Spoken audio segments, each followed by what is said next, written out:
Okay. Hi, everyone. Hope everyone can hear me and see me well. Welcome to the next session during the second day of the Open Government Digital Youth Summit of 2020. My name is Maria Lawsand. I work with the Oslo Center, and I will be your moderator during this session today. So happy to see that all of you have joined us for this particular session, Pathways to Parliament in Africa. So this session will explore some of the different ways young people across the region have been working to strengthen youth participation in democratic institutions and processes, both at subnational and national levels. I've seen some great engagement during the previous sessions that have been, both today and the day before, both in social media and as well as interacting with questions and comments in the group chat. So I'd like to encourage all participants to submit your questions. We will have time for that after we've heard from our brilliant speakers. So I encourage you to stay active in the group chat during the session. So this session is in the framework of that globally young people are increasingly recognized as critical leaders in ensuring a just and sustainable future for all. However, many young people have been sidelined in decision-making processes, and both at national and subnational level. And in the world today, young people between the age of 15 and 24 make up around 1.2 billion of the global population. However, according to research by the IPU, the Interparliamentary Union, less than 2% of parliamentarians worldwide are under the age of 30. There's a big gap between the number of youth in the world population and the level of representation in parliaments. And this is something we, of course, have to change. So this session will explore some of the barriers and opportunities young people in the region have experienced working to strengthen democratic institutions and processes in their countries. So our speakers will share insights from their own pathways to parliaments and how they have successfully campaigned for more effective and meaningful engagement of young people, and hopefully draw some key recommendations that we can all take with us and be inspired by in the future. So we have three fantastic speakers with us here today, as you can see also on the screen. They will be invited to talk about their own pathway to their work and engagement, sharing with us some of the barriers they've experienced, achievements, and then, as mentioned, the specific recommendations for us and young people watching who are looking to carve their own paths to parliament and decision-making that is affecting their lives. So I would like to introduce the speakers today. We have Aberdeen Olasopo, among many other things, part of the Youth Power Panel and state campaigner and mobilizer for Not Too Young to Run in Nigeria. We have Francis Ametepe, member of Ghana's Youth Parliament, working for youth advocates in Ghana. And we have Moto Hassan, former speaker representative from the Mombasa Youth Assembly and presidential candidate. But before we give the floor to our inspiring speakers to share their pathways, Francis will take us through a poll based on the Parliament's 2020 Youth Survey, which was conducted by Open Government Youth Collective this year, to explore how young people perceive Parliament and youth participation in parliamentary activities. So Francis, I give the floor to you. Thank you so much, Maria, for the opportunity, and of course to Restless Development for hosting this particular session. My name is Francis Amitepe. I am a member of Ghana's Youth Parliament and also work for Youth Advocate Ghana. So between July and August this year, the OpenGov Youth Collective, with support from Restless Development Accountability Lab and Open Government Partnership, conducted a global survey on to explore how young people perceive Parliament and youth participation in parliamentary activities. Interestingly, we had 385 young people from 50 countries who shared their views on the subject matter. And drawing on the finding of this survey, the OpenGov Youth Collective has proposed a series of recommendations for young people for stronger engagement of young people in and by Parliament, which probably will be shared in the chat box soon for your reference. So to kick off our session today, we thought it would be very interesting to hear from you, our participants, what you think about parliamentary engagement, and also ask you 3 questions from the survey that we had developed in the past, just to get a sense of your experiences and perceptions of Parliament before we actually dive into the conversation in the next couple of minutes. So we will be using Menti, and you just need to visit the link shown on the slide now, and then copy in the chat, and then enter the code in your screen when the questions are being asked. So the first question I'll be asking is, are you politically active?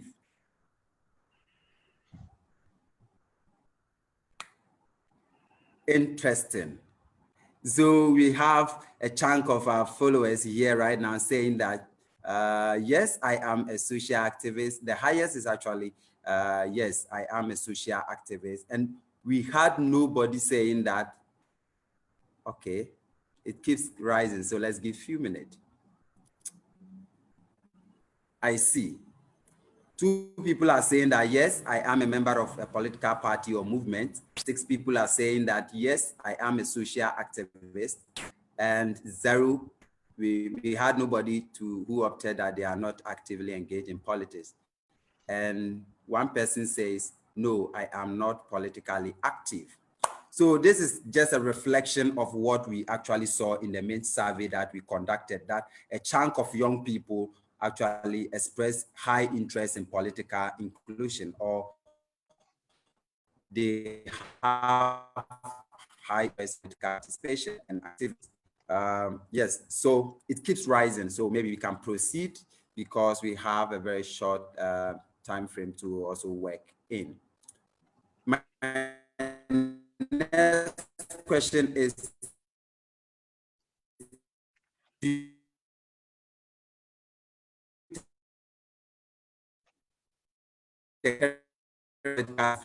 your country provide enough?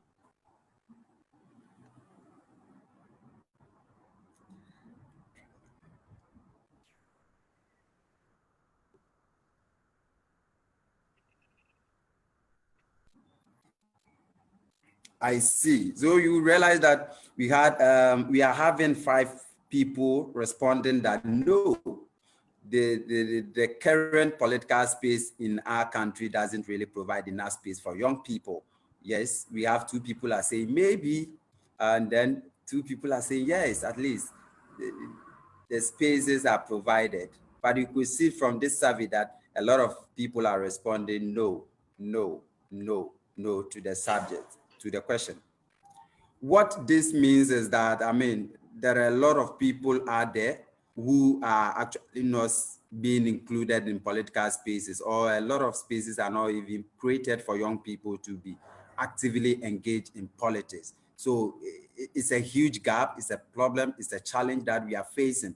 We have countries like, for instance, Argentina, that are not, that have, I mean, age cut of 30 years before you can actually be elected into Senate. I mean, to be part of the national decision-making body, you need to be 30 years before you can be part of the entire process. So it means that a lot of young people are, one way or the other, being excluded in political decision-making processes. And not only in Ghana, neither Nigeria nor Canada alone. it cut across. So you could see from the survey right now that a lot of people are responding, no space for young people. Maybe we can move on to the third question that says, do you think young people should be able to run for elected office or parliament? Do you think young people should be elected or should run for elected office or parliament? Yeah, I see. Interesting. Yeah. Amazing. So, I mean, the responses that are coming clearly indicate that young people have what it takes to actually run for elected office or even in parliamentary process.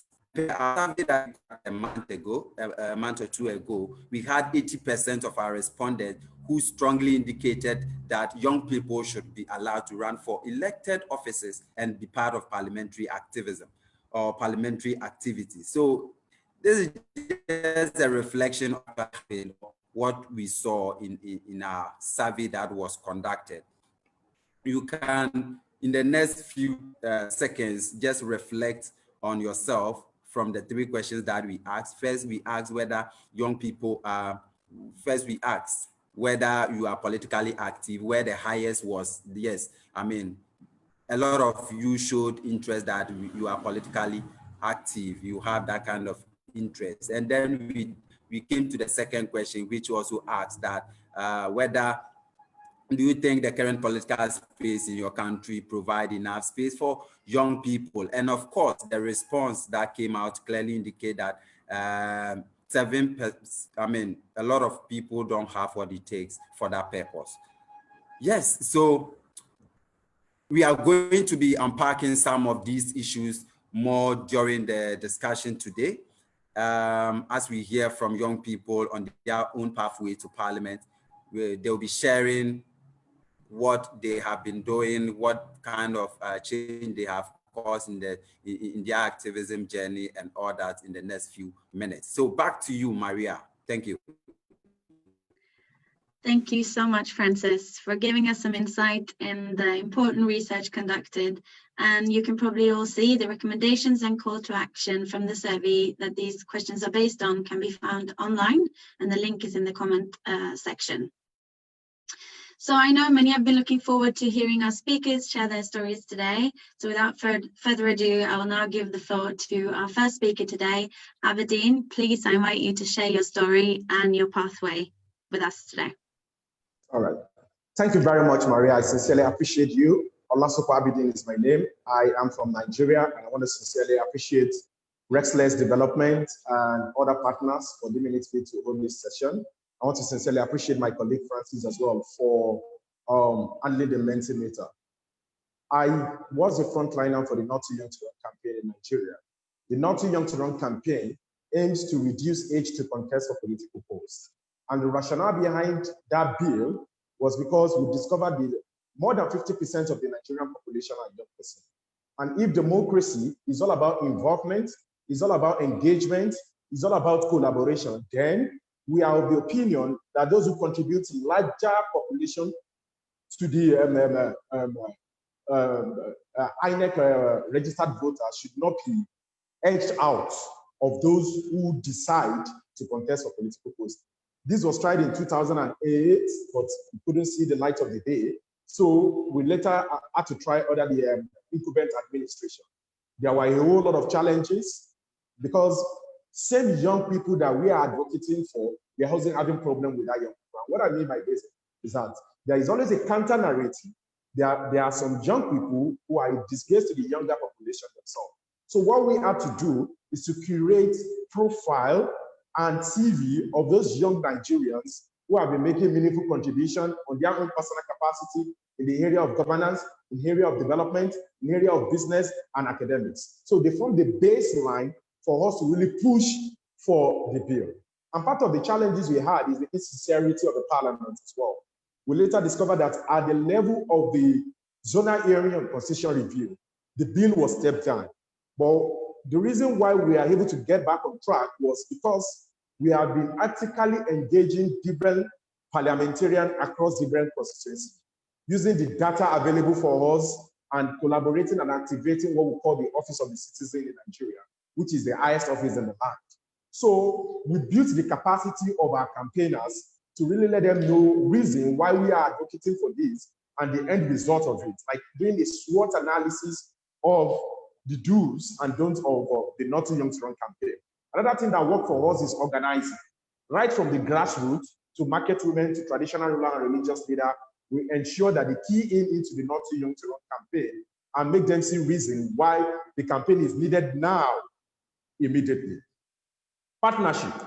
As young person, we need to activate this hashtag. Collaboration and not competition is the only way through which you can achieve a just cause. We need to come together as a young person and volunteer experience, technical knowledge, and other capacity that we have to really achieve a just cause. So partnership really worked for us because we had state coordinators across the 36 states of the federation, and we had local government coordinator as well around the 774 local government in Nigeria. There's also a peaceful rally. What worked in 19th or 17th or 18th century may not work in this century. So as a campaigner, we have to devise means through which we can achieve our aim, through peaceful and ethical lobbying and rally. It is not protest. Vandalizing government property will not really give us what exactly we want. We need to let the government know that when you involve us, when you engage us, when we are involved in governance, we really want to write or change the rhetoric of things. So that's the reason why we didn't protest, but we did ethical lobbying and as well collaborated with other organizations, and we mobilized resources.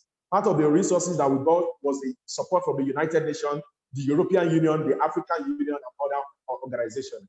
And it has led us to producing, in 2015, we had 21% youth candidates. But as a result of the Not Too Young to Run campaign in 2019, we had 34.2% youth candidates. So the Not Too Young to Run bill has reduced age to contest for House of Assembly to 25 years now in Nigeria, House of Representatives to 25 years, President to 35 years as well. So generally, we had 1,558 elective seats, and presently now, we have 34.2% of the younger population that contested during the general election as a result of the Not Too Young to Run campaign. Thank you very much for giving me the opportunity to share my little experience. Thank you.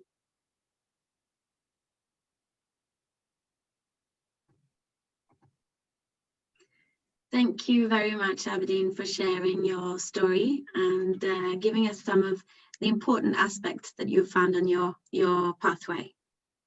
So I will now give the word to Mboto to share some of her reflections on her pathway on the coast of Kenya.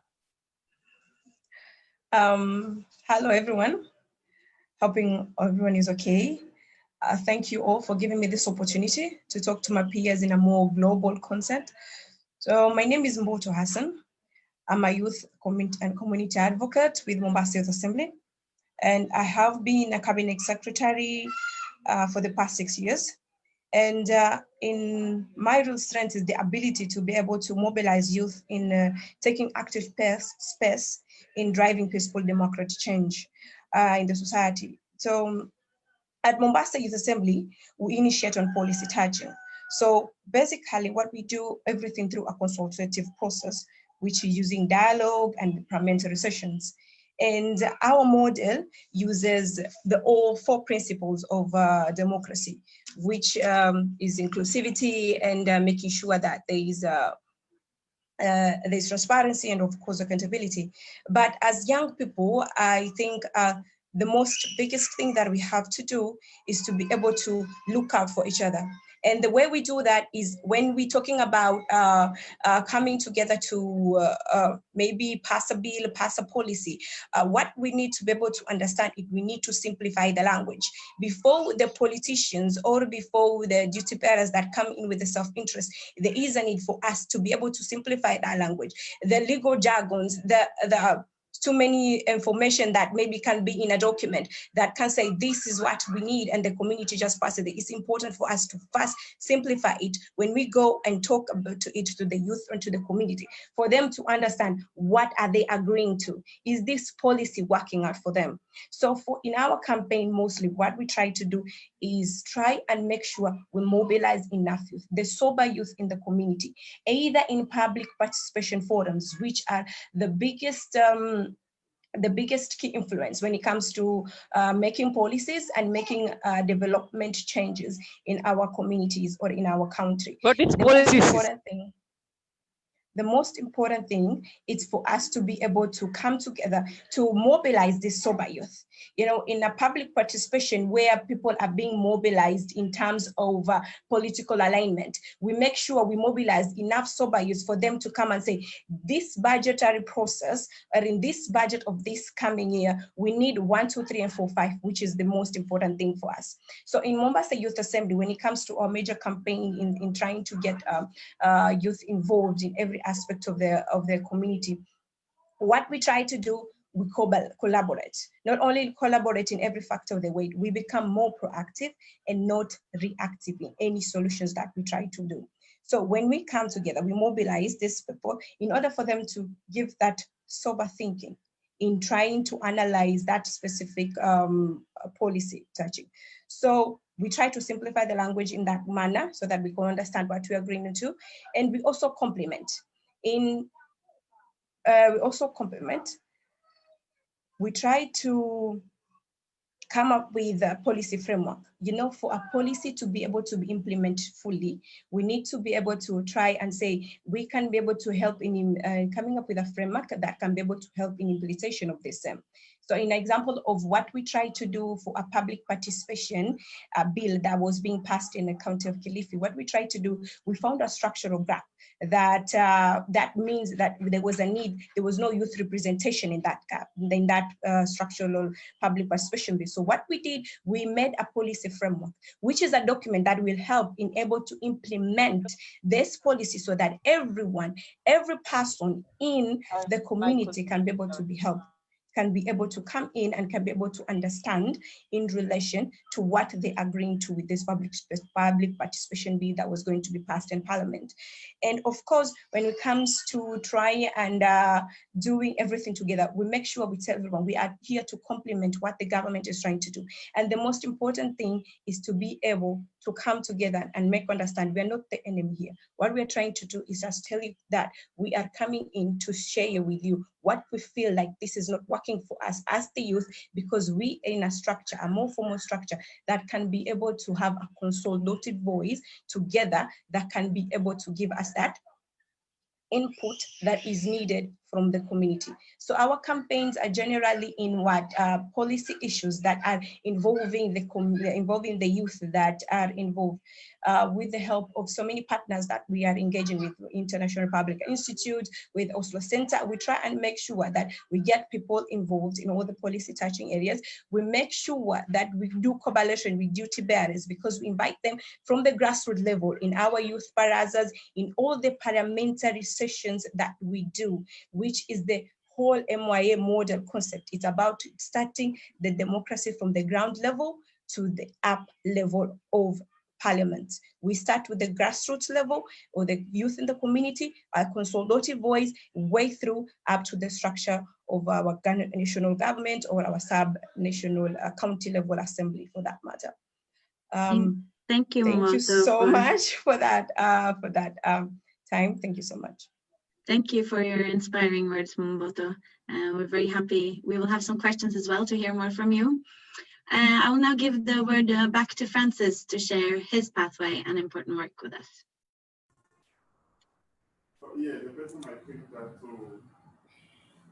Yes, thank you so much, Maria, for the opportunity again. I think Ghana as a country believes in democracy and so believe that young people should have a fair representation when it comes to decision-making processes. And so they came up with what we call the National Youth Parliament concept, which is well decentralized. So even at the district level, we have young people coming together to form a youth parliament there. just to air their views, air their frustrations, and deliberate on matters of importance to them at the district level, where the leadership at the district level also would constitute the formation at the regional level, and then finally we join hands at the national level to form the National Youth Parliament. But like you've rightly seen in the IPU report 2018, that is the Interparliamentary Union report in 2018, we have only 2% of the global members of parliament below 30 years. Why should it be so? Because we've been talking about youth inclusion, not yet. I mean, Maputo Protocol highlights that. We have MDGs speaking about youth inclusion, policy formulation, and now we have sustainable development goals, also ensuring and highlighting the critical role young people can play in ensuring sustainable development. But what do we see? Is it because of the institution not really helping? So then there must be a change of institutional structure. That is how come the interest developed to actually be that voice to champion that cause. Interestingly, democracy across the globe is quietly experienced in so many angles. I think we are just still practicing choiceless democracy, where young people don't have what it takes to be part of the process, but only talk about what the policymakers have decided on. We are in 21st century. I think that we need to practice a democracy that is participatory. We need to practice democracy that is inclusive, democracy that is actually gender balanced. That is the approach. That is the right approach towards sustainable development. What we are experiencing, or we've experienced in the past, is actually not supportive. And for me, as the Speaker of Parliament for the Municipal Youth Assembly, what we've done so far is to pool our resources and our technical knowledge together and still reach out for more space for young people to air their views, more space for young people to actually express what their feelings to policymakers, and also ensure that young people have what it takes to actually drive the change that they want to see. We've started, we've made some stride, but the challenge still remains the same, that institutional challenges. I mean, the people who talk about youth inclusion are actually not open enough to pave way for young people to actually execute the task. I keep saying and wondering about why a country should have a policy that you can only be part of a national decision-making process if you attain 30 years. By 30 years, you are still a young person, but you are heading into 40. Before you get 5 to 10 years experience in that space, you are out of the youth contest. Nothing with that is for us. You are not in the contest to talk about our issues. So what impact are you actually going to make? For me, I think we have moved from that space, and now we, the youth of the world, believe that we need to actually have a lot of youth voices driving the kind of interest we have. And we believe in democracy that is really participatory, very inclusive, gender balanced. That is the progressive approach towards sustainable development. The journey has not been easy, but I think the main challenge remains the same, which is systemic challenge or institutional challenges that we face working with right policymakers and policy influencers from this perspective. And you could see from the recommendation that came from the OpenGov Youth Collective that they are requesting that more space should be created. Every young person should have the right and opportunity to engage in policy-making processes.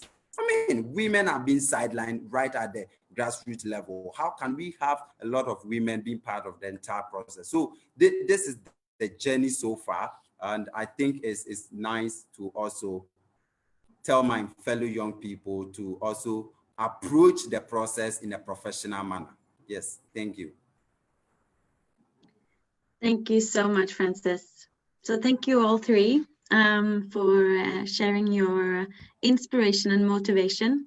It's very happy and encouraged to hear you share your story. So we have a couple of questions. Please continue to ask questions to our speakers. We have a couple of minutes now. So I would like to ask one first question to you, Aberdeen, from the comment section. Okay. Someone is saying, I like Aberdeen's point about the need for activists to get past competition to collaboration. So what strategies did you use to employ to do this? All right, thank you very much. You see, when we started this conversation, I emphasized the need for us to build our own capacity, because it will be embarrassing if we as advocates or as activists are pushing for a bill or an advocacy or a policy without we having detailed analysis of what we are doing.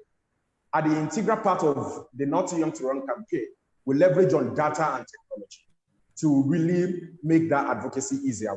And secondly, we did like a stakeholder mapping analysis. Who are the stakeholders? Who are the gatekeepers? Then in getting collaborators, we ensure that every individual partnering with us take ownership of the project and get recognized. You know, young person don't just want to do something without getting recognized for it. As little as certificate could be, as little as acknowledgement on social media could be, it could go a long way in assisting your advocacy. We employ transparency in the aspect of the funding and support we receive for their projects. Any funding that was received around the campaign was made known to all campaigners and all collaborators. We also use the snowflake concept of leadership. It's not just all about me. It shouldn't be all about the leader. It should be we can lead from behind and like demonstrate that kind of leadership that we as young people want to get. We also leverage on media to get partners, and we have to screen partners because not all partners' vision will align with ours. We have to look at what exactly are the thematics of the organization, how have you been making impact before, then we can say we can collaborate together. And very important aspect is the training we did on capacity development. So through all this, we're able to mobilize support together, and the Not Too Young to Run bill scaled through the light of the day and got accepted to by Mr. President. And the major data we have been using to campaign is that 42,938,458 Nigerians registered for the permanent voters card to vote, which represents 51.1% youth of the population. So if we are more than half of the population, so costly demand that the government give us opportunity to be at the table. Thank you. Thank you very much for your response there. So we have a second question, which goes to whoever would like to respond of the three of you, if all three would like to respond. The second question is, in what ways do political systems constrain your work or engagement, and have you challenged these constraints in your pathways? Maybe I can give the word first to Francis.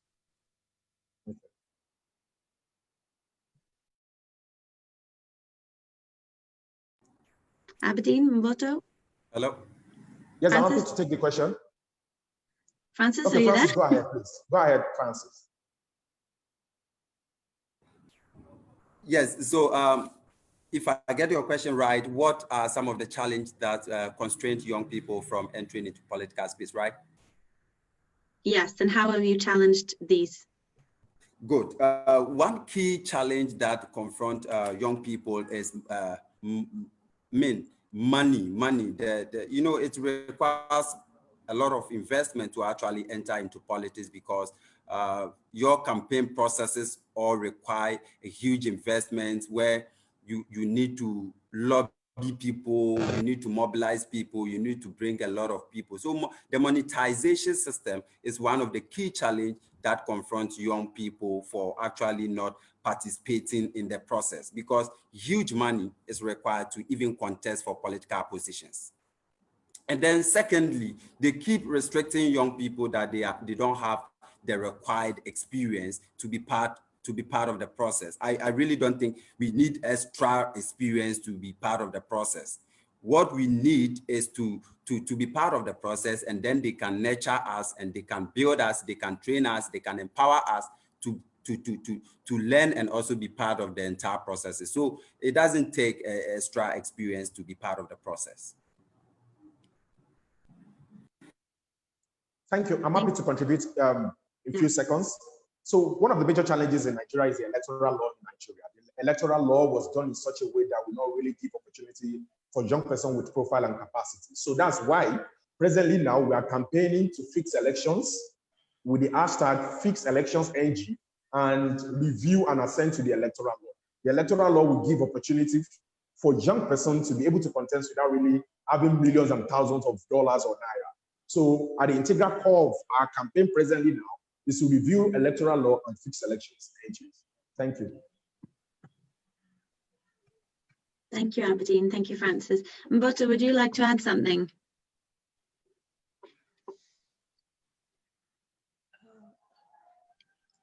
Hi. Hi. I don't think I can hear anything at this point. Can you hear us? Oh, yes, I can, Maria. Hi. Sorry, my technical issues a little bit. I went off a couple of minutes, but I'm back. I would like to add that, yes, it is very important that for us to do this collaboration, of course, and in partnership, of course, and of course, the government to understand that it's not that we are fighting them, we are just complementing. I think that's the point I want to add. Thank you, Mboto. So a final question I think we will have time for now is question 3. How do we ensure that young women are also on the path to Parliament and work towards a future with gender equal partners? Maybe you would like to continue there, Mboto. Yes, please. I would like that. For women, it's important that to understand that we also are part of the youth. And where we come from, it's that angle that women should be a little bit behind. But in every aspect of the policy, we understand that we have a third gender role here in Kenya. But for us, the youth, we believe there's a 50-50% gender role in everything. So in implementing these policies that are affecting the youth, we always advocate for 50-50, which we feel like it's important that to have a gender balance in that way so that it gives more opportunity. And of course, it will empower this young woman to understand that since this gender balance, I have more chances for me to put myself forward and make sure I get these opportunities. And for us, we believe it's not just about having any young person in Parliament, it's having the gender that is needed so that all other are inspired by it into running for president, into running for all these other parliamentary seats that are needed. Thank you. Thank you, Mboto. Aberdeen? Yes, I'm happy to share an idea. All of us know that there is the NSAS protest in Nigeria going on. At the integral of that protest, we have more than enough women in the front line of the protest across Nigeria. In short, the number of women leading protests in Nigeria is like 60% to that of men. That really shows women are having capacity. My own suggestion and perspective around that is that women should be supporting women, give capacity to fellow colleagues of you who are young women, mobilize support in terms of funding to obtain party primaries nomination, to campaign for election. Then, in terms of capacity, push women with capacity forward with CV that when placed on equal pedestal with men, even though be about that. And you can give instances of corporate organization that has been led by women and are making remarkable and laudable achievement. I think it's all about storytelling. They all want to activate implementing the Sustainable Development Goal 5, which has to do with gender equality. What a man can do, a woman can still do far, far better. And we have seen that with the NSAS protest happening in Nigeria. Thank you. Thank you, Aberdeen. Francis, do you have anything to add on this? Yes, I think the best way to ensure gender balance and also ensure more women are in the process is to first of all look at the decentralized system. For instance, in Ghana, we have national organizers, national youth organizers, women organizers. So you could see from the hierarchy or the portfolios available that sometimes the national organizers are mostly men. And you don't see women vying for that particular positions. It's mostly men, but rather the deputy is where we have some levels of women coming up. But because the decentralized system is not really paving way for more women inclusion, it also affects the national and then the national women involvement in political spaces. So I think the grassroots, but the bottom is where we need to look at, where more women are being empowered and encouraged to go in for political leadership positions. Thank you so much, Francis. So I think those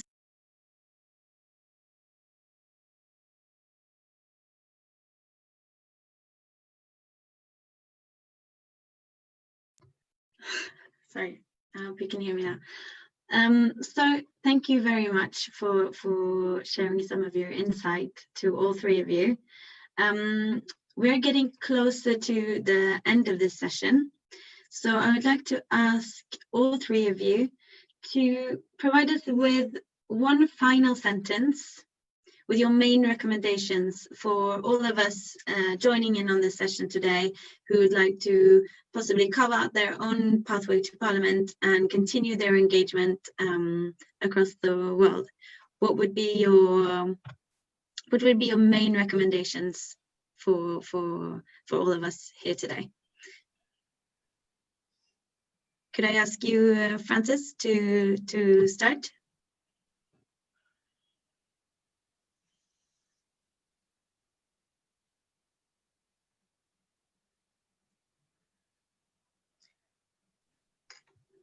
Maybe we can move on to Moto. Could I give you the word first and then we get back to Francis? Okay, sure. If anything for that matter that you can take home today, it's the fact that we need to see the youth opportunities that are available for representation. For us to see beyond the representation. It's not just enough for us to have a point on Parliament that it's meant for representation.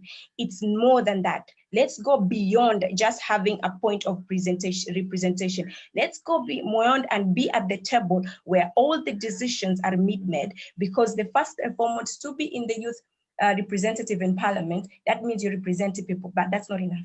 We need to be at the table where the decisions are being made so that you can be able to make those inclusive decisions that are affecting the young people that are far and most important aspect of the changing economy or the changing world at the moment. That's it. Thank you for some engaging and inspiring words. Aberdeen, Yeah, thank would you you very like much. to share your final advice and recommendations? Thank you. Final advice and recommendation would be the road is going to be rough. There's going to be a lot of challenges. The political leaders and actors and gladiators may not want to give us opportunity to be at the table. Enough of begging for the opportunity to be at the table. Can we ethically mobilize and strategize to ensure that we break that table and ensure that we are on that table where things and discussions that has to do with our future will be discussed? Enough of septuagenarian and octogenarian deciding how young person within the age of 18 to 24 to 29 are deciding what they are doing.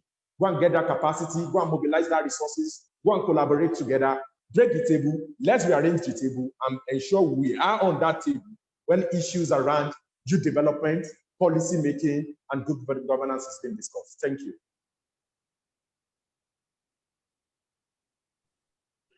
Thank you, Aberdeen, for some wise words. So Francis, would you like to share your final recommendation for all of us joining in on this session today?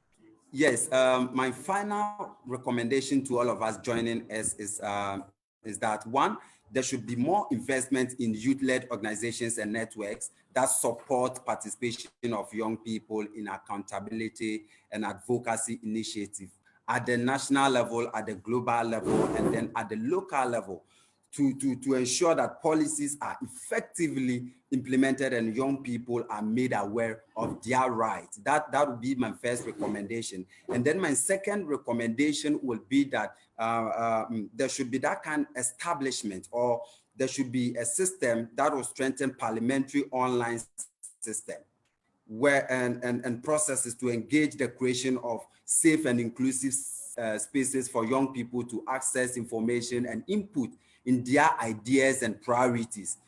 I believe that will be the surest way to ensure that these online safe spaces are being supported by offline outreach and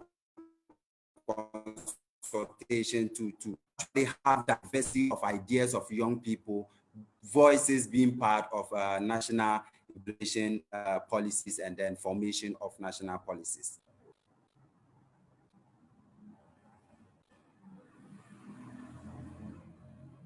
Thank you so much. I see there's still questions coming up and comments in the sections. It's great to see people discussing and engaging in this topic as it's so important. And we're very happy to have heard your pathways and your experience, all three of you today. So on that note, I would like to thank incredible speakers for sharing their inspiring stories with us today. And I hope we all leave with renewed engagement to continue our important efforts all over the world. And so thank you very much to our speakers. Thanks to Accountability Lab, Restless Development and Open Government Partnership, of course, for hosting these important events and this full 2-day event, discussing very important sessions in these days, especially in this time. So last but not least, thank you to all joining in on this session. Thank you for engaging with comments and questions. We very much appreciate your attendance. So there's still more to come. If you want to follow up from today's session and find out more, we're sharing contact information on a slide. It should be here somewhere. Yes. And as a reminder, please follow the rest of the activities and program for the rest of today. We hope you will participate. And finally, before our next session, I would like to introduce a short video intervention by a Member of Parliament from the British Labour Party and Associate Director of the Young Foundation, Roshanara Ali. She will share her own pathway to Parliament and why it is so important that young people push for more accountable governments. So stay tuned for that before the next session. And thank you all again for attending.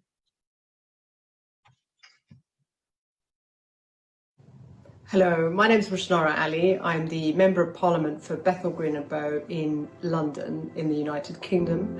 I've been a Member of Parliament since 2010. I decided to go into politics because I felt passionately about making a difference to people's lives. So I stood in the seat that I grew up in, and it's an incredible privilege to be a Member of Parliament. I was one of the first 3 Muslim women to have got elected into the UK Parliament, and the first person of British Bangladeshi heritage. So you can make a difference in many ways. It's about working out what you feel most comfortable doing. But I would encourage anyone who's interested in politics to get involved because it is a really valuable way of making a difference. The issues around accountability are really important and transparency because the people who are in public life